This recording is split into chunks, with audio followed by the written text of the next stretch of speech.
咦，柏軒啊，睇緊咩啊？咁入神嘅？就係2019年反政府黑暴事件，最近有好多參與暴亂嘅人都被判刑啊！係啊，自從香港國安法生效至今，警方已經拘捕咗260人，其中79人已被定罪或者判刑啊！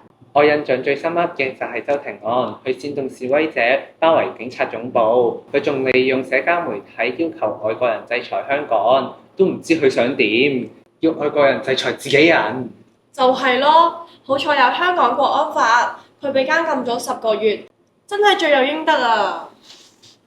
除咗周庭案之外，仲有唐英傑案、譚得志案、古思堯案等，都係違反咗香港國安法而被判入獄。佢哋嘅結果仲慘啊！2019年嘅黑暴事件帶來香港社會嘅動盪不安。好彩係2020年6月30號，全國人大常委會通過香港國安法，防範、制止同懲治四類罪行。你哋又知唔知道係邊四類罪行啊？梗係知啦，四類罪行包括分裂國家、顛覆國家政權、組織實施恐怖活動同埋勾結外國及境外勢力危害國家安全。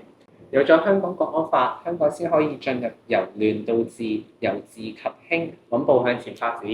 係啊，眼前嘅繁榮穩定來之不易。撥亂反正之後，除咗要推動經濟發展，我哋仲要嚴防黑暴再現，守護好我哋嘅家園。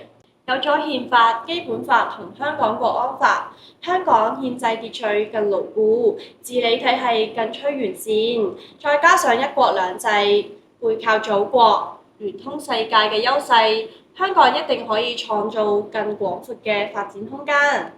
我哋都係中華兒女，而家就要好好裝備自己，將來為國家作出貢獻。